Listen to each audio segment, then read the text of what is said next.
जय श्री कृष्ण मित्रों, स्वागत है आपका अपने चैनल अनमोल पावर स्टोरी में। आज हम लेकर आए हैं हठी ब्राह्मण की कहानी। अगर आपको हमारी यह कहानी पसंद आए तो कृपया वीडियो को लाइक करके चैनल को सब्सक्राइब करें और बेल आइकन को जरूर दबाएं। तो चलिए दोस्तों, कहानी की तरफ बढ़ते हैं। बसेरा गांव की आबादी ज्यादा बड़ी नहीं थी, लेकिन वहां का घमंड किसी राजधानी से कम न था। यहाँ के पंच खुद को गांव के राजा समझते थे, और जो एक बार वे कह देते, वही आखिरी फैसला होता। गांव की हर बात पंचायत तय करती। किस खेत में कौन सा बीज बोया जाएगा, कौन किससे शादी करेगा, और यहां तक कि किस दिन बारिश की पूजा होनी चाहिए। लेकिन एक शख्स था जो हमेशा पंचायत के फैसलों को चुनौती देता था। गदाधर शास्त्री। लाठी टेकता था, लेकिन शब्द ऐसे चलाता था जैसे तलवार। उसे गांव वाले हठी ब्राह्मण कहते थे। हठी क्योंकि उसकी जुबान एक बार जो बोल दे, फिर बदलना उसका धर्म विरोधी लगता था। और ब्राह्मण क्योंकि उसका ज्ञान, आचरण और चालाकी गांव के किसी भी बड़े बुजुर्ग से कम न था। गदाधर का मानना था कि धर्म और परंपरा ही गांव की असली पहचान है। वह सुबह सूरज उगने से पहले उठता, मंदिर की साफ सफाई करता, फिर तुलसी के आगे दीप जलाता और पूरे गांव के लिए प्रार्थना करता। उसका नियम था, पूजा सिर्फ मंदिर में होनी चाहिए। उसने कहा था कि मंदिर कोई ईंट पत्थर नहीं, वो एक जीवित आत्मा है, और उसकी पूजा किसी खुले मैदान या नए भवन में नहीं हो सकती। लेकिन वक्त बदल रहा था। गांव के नौजवानों को लगा कि अब पुराने मंदिर की जगह तंग पड़ रही है। जब त्योहारों पर भीड़ उमड़ती, तो गांव वाले मंदिर के बाहर खड़े रहते, धूप में जलते। इसी समस्या को लेकर एक दिन पंचायत बैठी। सरपंच रघुनंदन ने कहा, अब की रामनवमी की पूजा नए सामुदायिक भवन में करेंगे। जगह बड़ी है, सब बैठ पाएंगे। ब्राह्मण जी से कहो, वहीं पूजा करें। गांव की हवा ठंडी थी, लेकिन गदाधर का माथा गर्म हो गया। उसने हाथ जोड़कर सरपंच की बात सुनी, फिर धीरे से अपनी कमर से तुलसी की माला निकाली और पंचायती चौपाल के बीचों बीच जमीन पर एक लकीर खींच दी। सब चौंक गए। गदाधर बोला, इस लकीर के इस पार धर्म है, उस पार अधर्म। जो राम की पूजा सामुदायिक भवन में करेगा, वह ईश्वर नहीं, सुविधा की पूजा कर रहा होगा। मैं उस पूजा में शामिल नहीं होऊंगा, और बिना ब्राह्मण की पूजा वैध नहीं होती। यह तुम्हें झात है। पंच मुस्कुराए। ब्राह्मण जी, आप हमें डराने की कोशिश मत कीजिए। आजकल सब पढ़े लिखे हैं, भगवान तो हर जगह हैं, फिर मंदिर में ही क्यों? गदाधर की आंखें लाल हो गईं। अगर भगवान हर जगह हैं, तो फिर मूर्ति क्यों बनाई, दीप क्यों जलाया, घंटा क्यों बजाया? धर्म कोई मोल भाव की चीज नहीं, वह आस्था है, और आस्था बिना परंपरा के नहीं होती। पंचों ने फैसला सुनाया, रामनवमी की पूजा नए भवन में ही होगी। गांव दो भागों में बंट गया। एक वो जो गदाधर के साथ थे, और दूसरे वो जो पंचायत के फैसले को मानते थे। रामनवमी का दिन आया। सामुदायिक भवन रंग बिरंगे कपड़ों से सजा था। माइक लगे थे, पंडाल खड़ा था, मिठाइयों की थालियां तैयार थीं। बाहर से पंडित बुलाए गए थे, जो गदाधर के विकल्प के तौर पर पूजा कराते। लेकिन जैसे ही पूजा शुरू हुई, चमत्कार होने लगे। दीपक बार बार बुझ जाते। जब मंत्रोच्चार शुरू होता, माइक बंद हो जाता। एक बार तो वहां बैठे गायकों में से एक को सांप निकलने की अफवाह भी फैल गई, और लोग भागने लगे। इधर मंदिर में गदाधर अकेले था। वह शांति से राम जी के सामने बैठा, शंख फूंकता रहा, माला फेरता रहा और गाता रहा, हे राम, सत्य के रक्षक, आस्था के संरक्षक, तू ही मार्ग है, तू ही लक्ष्य।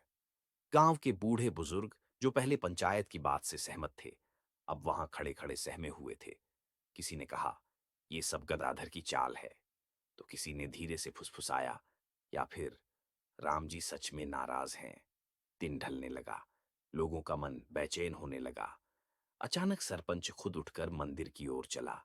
धीरे धीरे उसके पीछे पूरा गांव चल पड़ा। जब वो मंदिर पहुंचे तो देखा, गदाधर की आंखें बंद थीं, और वह भजन में डूबा हुआ था। मंदिर में सैकड़ों दीप जल रहे थे, और हवा में एक अलग सी ऊर्जा थी, जैसे वहां भगवान सच में उपस्थित हों। सरपंच ने सिर झुकाया और कहा, पंडित जी, हमसे गलती हुई। हमने सुविधा को धर्म पर तरजीह दी, लेकिन आपने हमें याद दिलाया कि आस्था में समझौता नहीं किया जाता। अब हम सब वहीं पूजा करेंगे जहां परंपरा कहती है। गदाधर ने आंखें खोलीं और मुस्कुरा दिया। धर्म के रास्ते पर चलना आसान नहीं होता, लेकिन जो चलता है उसे रास्ता खुद ईश्वर दिखाते हैं। उस दिन से गदाधर की हठ गांव के लिए एक मिसाल बन गई। पंचायत ने एक नया नियम बनाया, कोई भी धार्मिक कार्य बिना ब्राह्मण और परंपरा की सलाह के नहीं होगा। गांव वालों ने सीखा कि जो जिद धर्म और मूल्यों की रक्षा के लिए हो, वह जिद नहीं, तपस्या होती है। और गदाधर, वह अब भी रोज मंदिर में तुलसी को जल देता था, लेकिन अब उसके सामने सिर झुकाने वालों की कतार लंबी हो चुकी थी। गांव में गदाधर शास्त्री की ख्याति अब सीमित नहीं रही थी। उसका नाम दूर दराज के गांवों, कस्बों और नगरों तक फैल चुका था। लोग कहते, वो ब्राह्मण अकेले पंचायती अहंकार को झुका देता है, उसका जिक्र जहां हो वहां घमंड पिघल जाता है। यही बात एक दिन राजा विक्रमदेव के कानों तक जा पहुंची। राजा विक्रमदेव एक प्रतिष्ठित राज्य के शासक थे, जिनकी नाक उनकी सत्ता से भी ज्यादा ऊंची मानी जाती थी। वह ऐसे शासक थे जो सोचते थे, जिसे मैं ना जानूं उसका कोई वजूद ही नहीं। जब उन्हें खबर मिली कि कोई ब्राह्मण उनकी प्रजा के बीच उनकी तुलना में अधिक मान पा रहा है, तो उनके क्रोध का बांध टूट गया।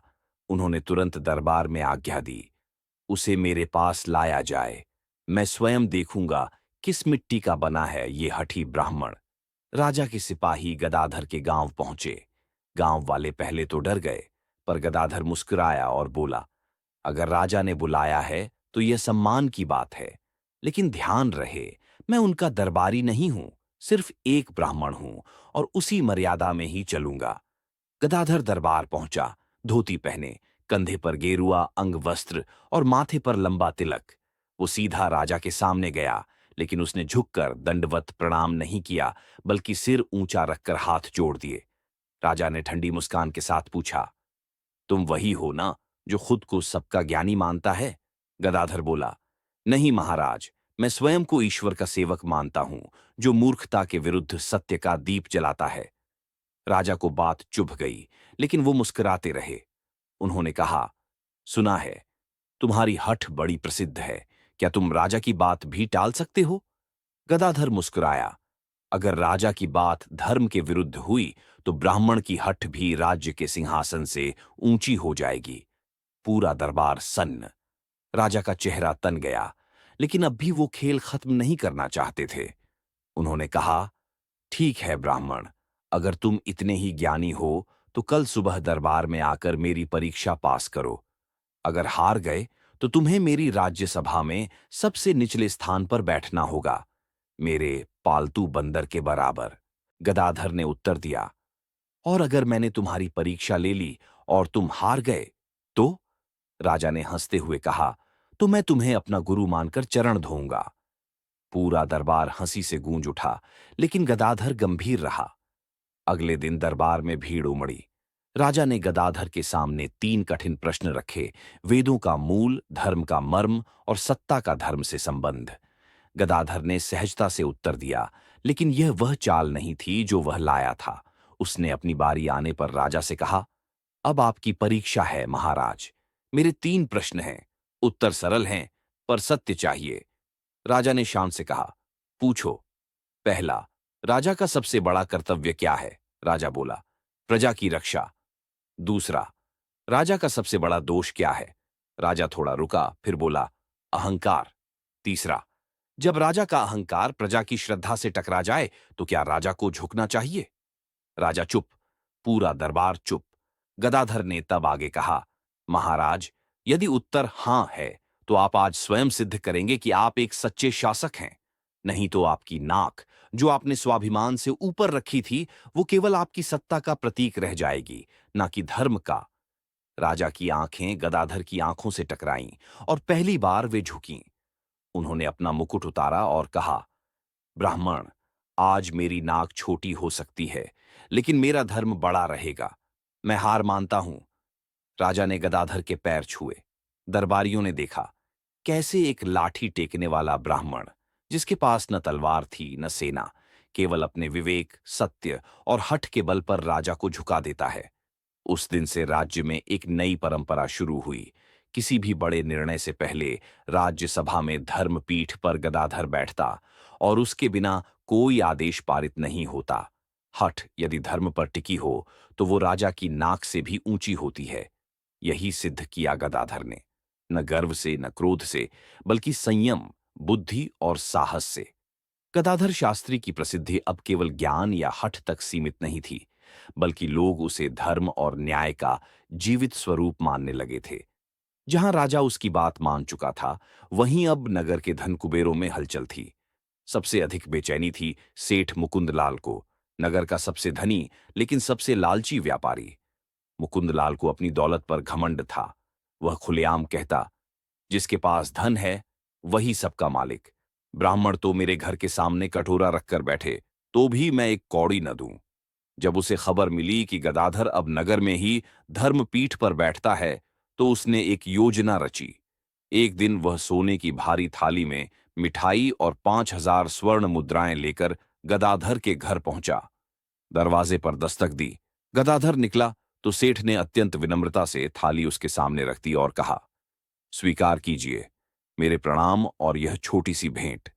गदाधर ने एक नजर थाली पर डाली और मुस्कुरा दिया। सेठ जी, यह किस बात की भेंट है? सेठ ने चालाकी से कहा, आपकी कीर्ति नगर की रक्षा कर रही है। यह मेरा कर्तव्य है कि मैं उसका सम्मान करूं। गदाधर ने थाली वहीं रख दी और बोला, सम्मान तो नियत से होता है, कीमत से नहीं।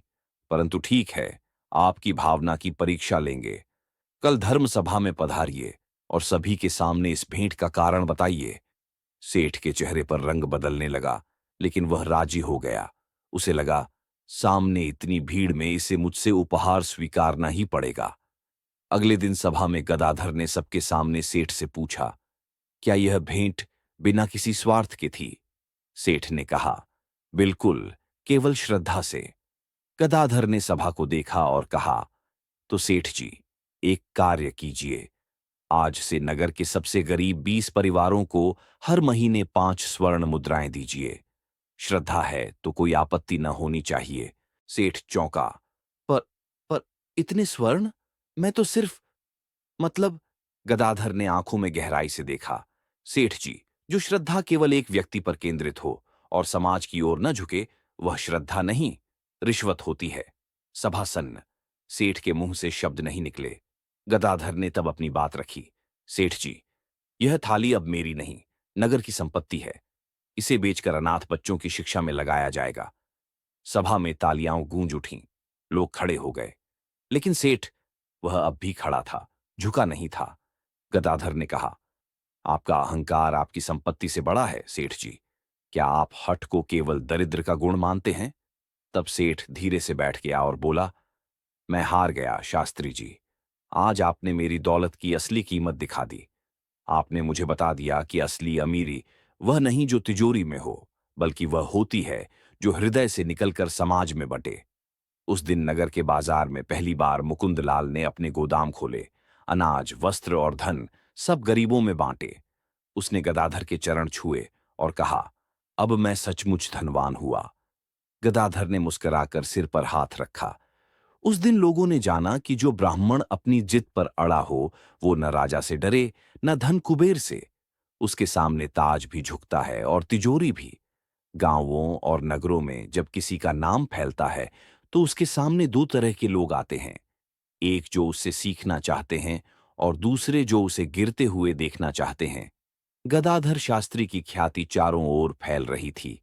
राजा, सेठ, पंचायत सब उसकी जिद और न्याय की मिसालें सुना करते। परंतु जब प्रकाश फैलता है, तो अंधकार उसे घेरने की चेष्टा करता है। नगर से कुछ दूरी पर स्थित एक दूसरे राज्य से 5 प्रसिद्ध पंडित आए। वे दिखावे में छोटी धारी, आंखों में तेज, कपड़ों में रेशमी रेखाएं और जुबान में श्लोकों की वर्षा करते थे, पर भीतर से वे सब केवल यश और धन के भूखे थे। इन पंडितों ने नगर में डेरा डाला और घोषणा की, हम ज्ञान की परीक्षा लेने आए हैं। जो सचमुच ज्ञानी है, वह हमारे 5 प्रश्नों का उत्तर दे। हारने वाला अपनी उपाधि छोड़ दे। नगर के लोगों में हलचल मच गई। सबकी नजरें गदाधर पर थीं। शास्त्री जी ने मुस्कुराकर कहा, ज्ञान की परीक्षा लेना बुरा नहीं, परंतु परीक्षा लेने वालों की नीयत अगर ढोंग हो, तो उत्तर देने से पहले उनकी परीक्षा जरूरी है। सभा लगी। पंडितों ने मंच पर आकर गदाधर को चुनौती दी। अगर आप सच्चे ब्राह्मण हैं तो इन 5 गूढ़ प्रश्नों का उत्तर दीजिए। गदाधर ने विनम्रता से कहा, प्रश्न अवश्य पूछिए, लेकिन उत्तर मैं नहीं दूंगा। उत्तर आपके भीतर है। सारा दरबार चकित। पहले पंडित ने पूछा, जो नहीं दिखता, नहीं छूता जा सकता और न ही कहा जा सकता, वह क्या है? गदाधर ने कहा, उसका उत्तर आप ही दीजिए। पंडित बोला, वह आत्मा है। गदाधर हंसे। फिर जब आप स्वयं ही जानते हैं तो आप पूछ क्यों रहे हैं? दूसरे पंडित ने पूछा, शास्त्रों में किस ज्ञान का सर्वोच्च स्थान है? गदाधर ने कहा, वह जो दूसरों को छोटा न बनाए। पंडित बोला, वह तो भक्ति है। गदाधर मुस्कुराया, और जब उत्तर पहले से तय है तो यह प्रश्न नहीं, दिखावा है। तीसरे पंडित ने संस्कृत का जटिल श्लोक पढ़ा और अर्थ पूछा। गदाधर ने पूछा, क्या आपने खुद इसका अर्थ समझा है? पंडित चुप। गदाधर बोले, जिसे आप स्वयं न समझें वह दूसरों से क्यों पूछते हैं? चौथे पंडित ने कहा, आप हमसे डरते हैं, इसलिए उत्तर नहीं दे रहे। गदाधर अब गंभीर हो गए। डर मुझे उस दिन लगेगा जब ज्ञान धंधा बन जाएगा और पंडित प्रतिष्ठा के लिए पूजा करने लगेंगे, परमात्मा के लिए नहीं। अंत में 5वें पंडित ने चिढ़कर कहा, तो आप ही बताइए, असली विद्वान कौन? गदाधर ने सभा की ओर देखा और बोले, जो प्रश्न पूछने से पहले खुद में उतरता है और उत्तर देने से पहले दूसरों की समझ को भी सम्मान देता है, जो छोटी और कपड़े से नहीं बल्कि विनय और विवेक से पहचाना जाता है, जो पंडित होने का दावा नहीं करता परंतु समाज उसका अनुसरण करता है। असली विद्वान वही है जो ज्ञान से पहले दृष्टि देता है और ज्ञान के बाद भी अहंकार नहीं पालता। सभा मौन हो गई। 5 पंडितों की आंखें झुकी थीं। राजा ने उन्हें देखा और कहा, शास्त्री जी ने उत्तर नहीं दिए, लेकिन आपने अपने ही प्रश्नों में हार मान ली। पंडितों ने हाथ जोड़ दिए। हम आपकी परीक्षा लेने आए थे, पर आपने हमें हमारे ही प्रश्नों से बेनकाब कर दिया। गदाधर ने सिर झुकाकर कहा, परीक्षा तब सार्थक होती है जब उसका उद्देश्य सत्य हो। मैं आपको दोष नहीं देता, केवल यही कहता हूं कि ज्ञान बांटने की चीज है, बेचने की नहीं। उस दिन नगर में ढोंगी पंडितों के जाल टूट गए। लोगों ने पहली बार जाना कि विद्वता शोर नहीं मचाती, वह तो मौन में अपने आप बोलती है। राजा देवदत्त का दरबार अपनी न्यायप्रियता के लिए जाना जाता था, परंतु कुछ सत्य इतने तीखे होते हैं कि न्याय की भी आंखें बंद हो जाती हैं। एक दिन दरबार में एक फैसला सुनाया गया जिसने पूरे राज्य को हिला दिया। राजा ने अपने विशेष दरबारी महाकृष्ण को 100 एकड़ उपजाऊ जमीन दान में दे दी। ये वही जमीन थी जहां सैकड़ों गरीब किसान वर्षों से मेहनत करते आए थे। शोर तो उठा, पर कोई मुंह खोलने की हिम्मत नहीं कर पाया। राजा के क्रोध का इतिहास रक्त रंजित था। लेकिन तब गदाधर शास्त्री ने आवाज उठाई, एक अकेली आवाज जो सीधी राजगद्दी से टकराई। शास्त्री सीधे दरबार पहुंचे। हाथ में केवल तुलसी की माला थी और हृदय में अदम्य आत्मविश्वास। सभा में उन्होंने कहा, राजन, अगर न्याय केवल आपके निकट वालों के लिए है तो प्रजा को यह दरबार त्याग देना चाहिए। राजा चौंके। दरबारी बौखलाए और महाकृष्ण ने कहा, ये ब्राह्मण अपने दायरे से बाहर आ रहे हैं। राजा ने गदाधर को घूरते हुए पूछा, तुम्हारा यह हठ किस आधार पर है? गदाधर ने शांत स्वर में उत्तर दिया, आपका दरबार यदि न्याय के आधार पर चलता है तो मैं एक चुनौती रखता हूं। मैं एक यज्ञ करूंगा, ऐसा यज्ञ जिसमें अग्नि तभी उठेगी जब जमीन दान योग्य होगी। यदि अग्नि न उठी तो आप महाकृष्ण से वह जमीन वापस लेंगे। पूरे दरबार में सन्नाटा। राजा ने थोड़ी हंसी में कहा, अगर यज्ञ विफल हुआ तो मैं स्वयं यह नगर छोड़ दूंगा और ब्राह्मणत्व भी त्याग दूंगा। गदाधर ने दृढ़ स्वर में उत्तर दिया। राजा मान गए, या कहें गदाधर की निडरता के सामने झुकने को विवश हो गए। अगले दिन सैकड़ों लोग उस जमीन पर इकट्ठा हुए जहां गदाधर ने यज्ञ की वेदी रची। मंत्रों की गूंज, हवन की धूम, सब उत्सुकता से भरे। जैसे जैसे आहुति दी जाती, अग्नि उठने से इनकार करती रही। लोगों में खुसर पुसर शुरू हो गई, लेकिन गदाधर शांत थे। उन्होंने एक अंतिम आहुति के साथ आंखें मूंदी और केवल एक पंक्ति कही, हे अग्निदेव, यदि इस भूमि पर न्याय का गला घोंटा गया है तो तुम भी मुख फेर लेना। तुरंत ही हवा में एक झटका आया और अग्नि की लपट एकदम से प्रकट हो गई। पर वह शांत नहीं थी, वो भड़की, विकराल हुई और यज्ञ कुंड की राख हवा में उड़ने लगी, जैसे कोई स्वर्गीय आक्रोश फूट पड़ा हो। सभा स्तब्ध। राजा के हाथ से राजदंड गिर पड़ा। महाकृष्ण के चेहरे का रंग उड़ गया। गदाधर ने कहा, जब न्याय के खिलाफ सत्ता का प्रयोग होता है तब हठ ही हथियार बनता है। राजा ने भारी मन से घोषणा की, महाकृष्ण से भूमि तुरंत वापस ली जाएगी और गरीब किसानों को लौटा दी जाएगी। ब्राह्मण की परीक्षा नहीं थी ये, हमारी आत्मा की थी। लोगों की आंखों में श्रद्धा के आंसू थे। वर्षों बाद किसी ने सत्ता के समक्ष झुकने के बजाय उसे सीधा देखने का साहस किया था। गदाधर बिना किसी गर्व के सिर झुकाकर वहां से लौट चले। उनके पीछे चल रही थी एक पूरी भीड़, पर उसका शोर नहीं, मौन था, जो कह रहा था, हठ जब सत्य के लिए हो तो वह विद्रोह नहीं, धर्म होता है। गदाधर शास्त्री अब बूढ़े हो चुके थे। झुकी कमर, सफेद बाल, पर आंखों की धार अब भी तलवार जैसी थी। वर्षों से वह गांव, राजा और समाज को हठ, न्याय और विवेक का पाठ पढ़ाते आए थे। उनके किस्से अब राजमहलों से लेकर खेतों तक में कहे जाते थे, पर समय की चाल सबको थका देती है। एक दिन वह अचानक गायब हो गए। कोई कहता जंगल में तप कर रहे हैं, कोई कहता तीर्थ पर निकले हैं, लेकिन सत्य कुछ और ही था। राजा का उत्तराधिकारी युवराज अर्जुन अब सिंहासन पर बैठ चुका था। उसकी नीतियां नई थीं, तेज थीं और अहंकारी भी। वह पुराने आदर्शों को पुराना बोझ मानता था। उसे लगता था कि अगर राज्य को बदलना है तो सबसे पहले गदाधर शास्त्री जैसे लोगों के विचारों को हटाना होगा। राजा ने फरमान जारी किया, ब्राह्मणों की स्वतंत्रता अब राज्य की अनुमति से तय होगी। पूजा, यज्ञ, उपदेश सब केवल शाही इजाजत से होंगे। कोई भी ब्राह्मण यदि हठ करेगा तो राज्यद्रोही माना जाएगा। यह आदेश गदाधर तक पहुंचा। उस दिन वह गांव लौट आए, कमजोर शरीर लेकिन सीधी रीढ़। चुपचाप मंदिर के बाहर धरने पर बैठ गए। कोई भाषण नहीं, कोई शोर नहीं, बस मौन हठ। युवराज ने सैनिक भेजे उन्हें हटाने। राजाज्ञा का पालन करो, नहीं तो दंड मिलेगा। गदाधर ने केवल यही कहा, मैं अपने धर्म से समझौता नहीं करूंगा, चाहे मृत्यु ही क्यों ना आ जाए।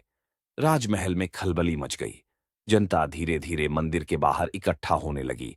किसान, व्यापारी, बच्चे, औरतें, सब। कोई नारे नहीं, बस एक मौन, एक सहमति कि यह अंतिम हठ किसी अकेले का नहीं, पूरे समाज का बन चुका था।